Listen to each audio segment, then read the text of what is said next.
Hello, dear students and my colleagues. This is Professor Dr. Zia Ahmed, and here we shall be discussing in this video Chapter 8 of the novel A Passage to India by E. M. Forster. In this chapter, we have two dominant strains. One is related to Ronnie Haslop, the magistrate in India, and the other one is related to a professor, not professor, Nawab Bahadur, the Muslim Nawab. About Ronnie, we have the kind of description that Adela quested, who has come to India in order to marry him or see the prospects of her marriage with him, feels disgusted because of some of the developments which have taken place in Ronnie, and therefore she announces the breakage of her engagement with him. But later on, the same is confirmed because of the incident that takes place to the Nawab Bahadur's car. So these are the two incidents which again contribute in breaking and in making the friendship and the relationships between the white people also and the Indian people as well. So how India is responsible for all that? The colonial masters all the time claimed that whatever evils they develop into them, it is because of the native, the colonized people, as it happened in case of Conrad's novel, The Heart of Darkness, also, that he too counted that the good men of white people become bad, accept bribes, and do bad things only when they are forced to do so by the local people. So, in this way, the blame goes to the colonized people, and that's what the writer tries to give an edge to the dealings and the things which happen with the people of England here in India. So let's have a start with this chapter and discover all this. So for this purpose, I shall be reading the green lines for you people. Although Miss Quested had known Ronnie well in England, she felt well advised to visit him before deciding to be his wife. India had developed sides of his character that she had never admired. His self complacency, his censoriousness, his lack of subtlety all grew vivid beneath a tropic sky. He seemed more indifferent than of old to what was passing in the minds of his fellows, more certain that he was right about them or that if he was wrong, it didn't matter. Okay. When proved wrong, he was particularly expressing, he always managed to suggest that she didn't have bothered to prove it. The point she made was never the relevant point, her arguments conclusive, but barren. She was reminded that he had expert knowledge and she none, and that experience would not help her because she could not interpret it. A public school, London University, a year at the Crammers, a particular sequence of posts in particular province, a fall from horse, and a touch of fever were presented to her as only training by which Indians and all who reside in their country can be understood. The only training she could comprehend, that is to say, for of course, above Roni, there stretched the higher realm of knowledge inhabited by calendars and turtles who had been not 1 year in the country but 20, and whose instincts were superhuman. For himself, he made no extravagant claims. She wished he would. It was the qualified bray of the caliph officials, the I am not perfect, but that got on her nerves. So we can see that Adela has been feeling some of the changes, as the first three, four lines suggest in Haslop, Ronnie Haslop. She didn't expect these changes. She expected that as he was good and civilized fellow inside England, the more would be there. So she has come here to check him, and she could check that he's suffering from three, four things, that is self complacency, censoriousness, and lack of subtlety, and everything like that. And above all, he thought that he was all powerful, he was all full of knowledge, and nobody else was there. He tried to, stop Adela from thinking that there was something bad. He said, "You don't possess the knowledge, the kind of knowledge he should possess, or the other people in India possess. They only know what is going to be there." So in that way, when she saw that he is very harsh on Indians and not that harsh on the white people, the differences which were developed there, she didn't like that. And as a result, she was not happy with the idea that she should go forward with such a man. And that is why she got upset.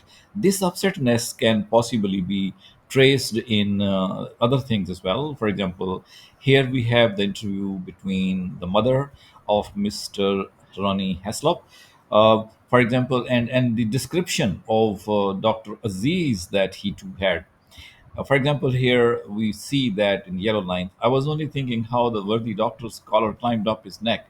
I thought you were discussing the case. So I am. Aziz was exquisitely dressed from tie pin to spat, but he had forgotten his back collar stud. And there you have the Indian all over in attention to detail, the fundamental slackness that reveals the race similarly to meet in the caves as if they were the clock at the cheering cross when they are miles from a station and each other.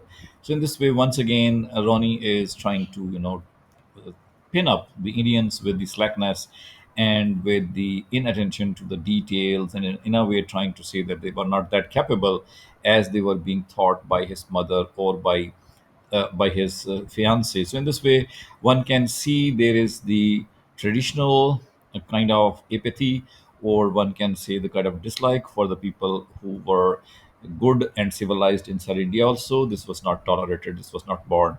And same would be the case with this paragraph, which is about Ronnie's mom. A dialogue goes on between Ronnie and his mother. Are you to pledge to this expedition, mother? Mother is pledged to nothing, said Mrs. Moore rather unexpectedly, certainly not to this polo. Will you drive up to the Bangalore first and drop me there, please? I prefer to rest there. Drop me too, said Adela.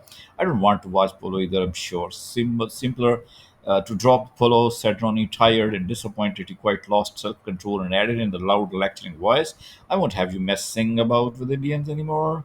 If you want to go to the Marber Caves, you shall go under the British. So his mother also ironically replies him when he puts the question that you are pledged to watch the Malabar Caves. She said she's not pledged to anything, and she was also not pledged to watch the polo match. Same thing happens with Adela.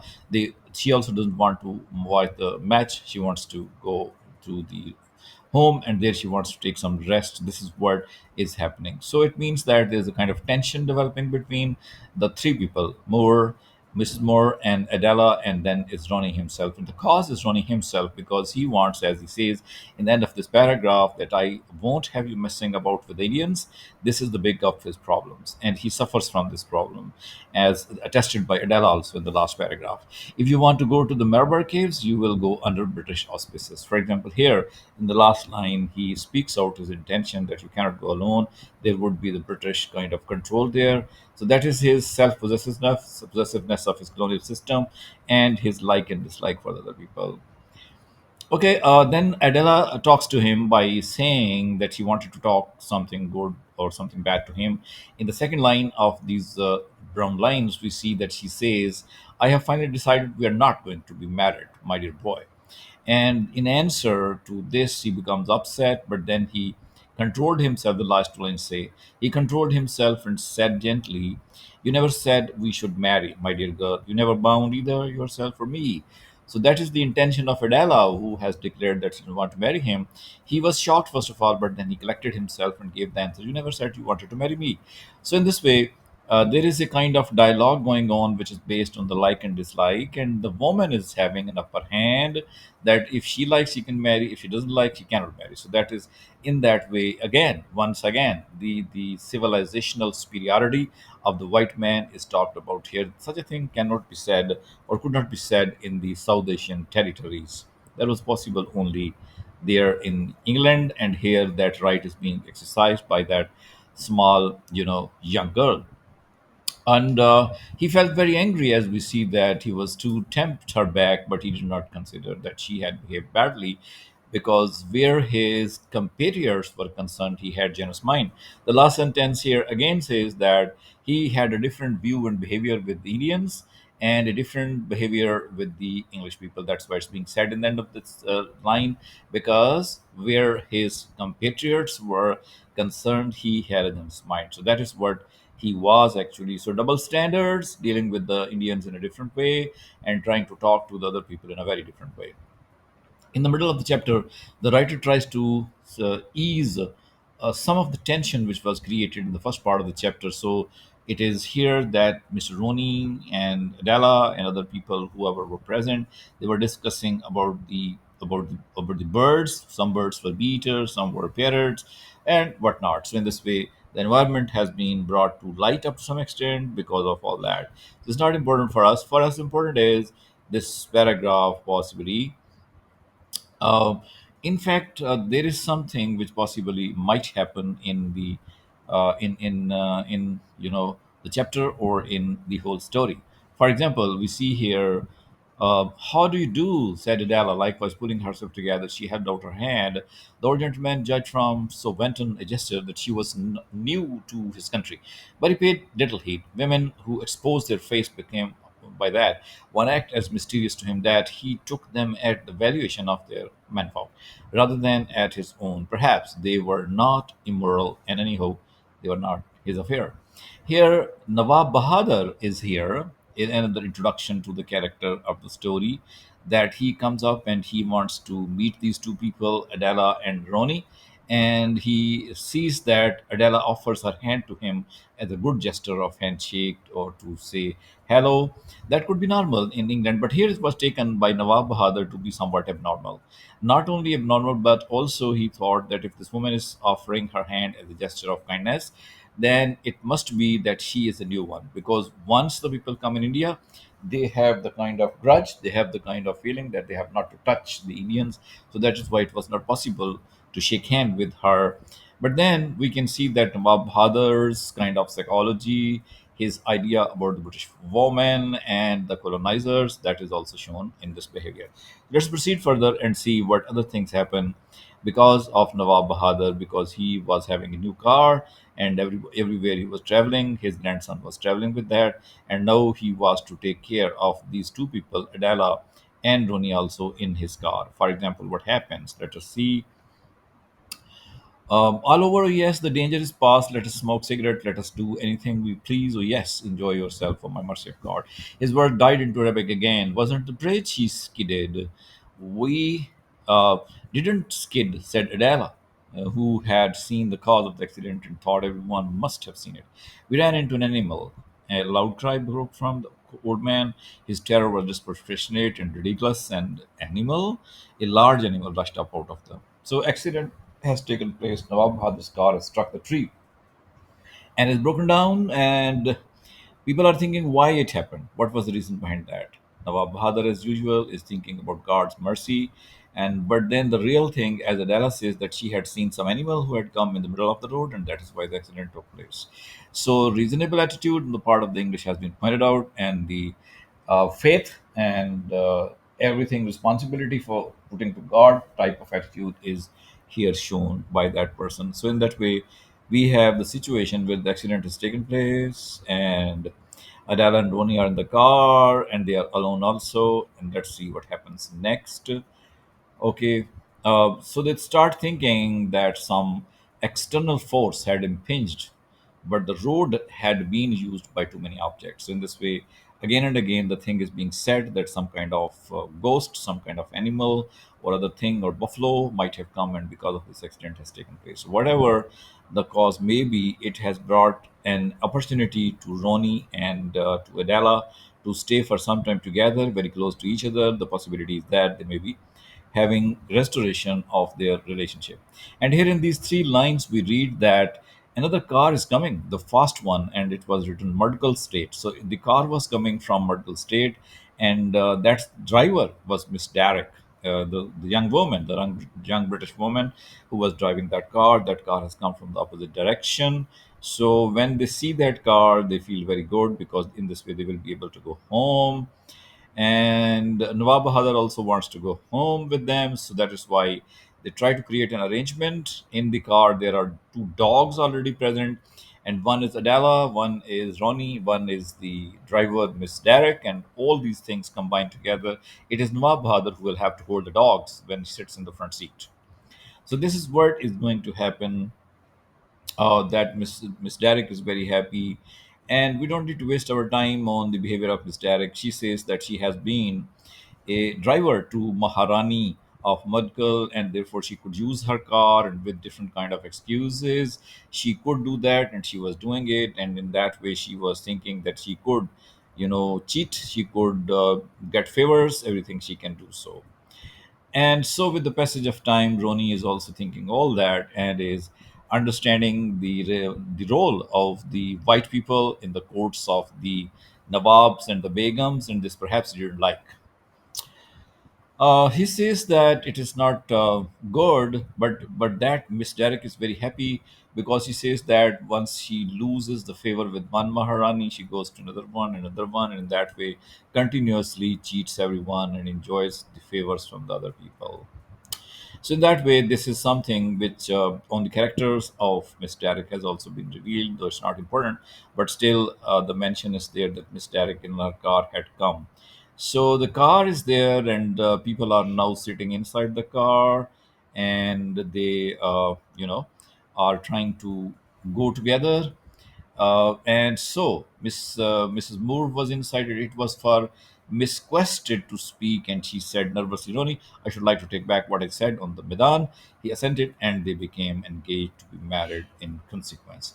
So here, the incident of the car, the chance of sitting together, and of course, this is the company of Miss Derek, and then the company of Nawab Bahadur. All these things helped a lot, bringing normality to the life of the relationship between Miss Quested and Mr. Roni. So that is why the ending line of this goes to show that she had taken her words back, that she did like to marry him, and he also agreed to that. So in this way, both of these people have come once again to the same point from there they had left. So that is the type of Indian experience where relationships break, where relationships are formed, but that relationship is formed only between the white people, not between the non-white and the white people. The noise of the car was there, because of which Mrs. Moore had gotten up, as she was dreaming about her son and daughter who were left in England, Rolf and Stella, who were left in England. She was dreaming, but then she got up, and she was listening to these people. She didn't want to get up, but she had got up, and as a result, and more things will be said, more things will be talked about. But the significance of the chapter is only on this point, that Adela could refuse marriage to him, and Ronnie could get that thing as well. So, this is the whole discussion on this chapter. That is chapter 8 of the novel, where we can say that the introduction to another character that is done here, that is Noah Bahadur, and his new car as well, and the car of Rani of Murgal. So it means that the cars or the driver, the chauffeurs, were not only the property of the white people, but also the people who were in India all the time, Rajas and Maharanis, and they were also enjoying the same thing. But one can have more attention to the idea how it would be the kind of situation taken by Ronnie and by Adela when they think of breaking off their marriage, first of all, and then agreeing to marry each other once again. So, with these words, I think the novel and the discussion on the novel has ended.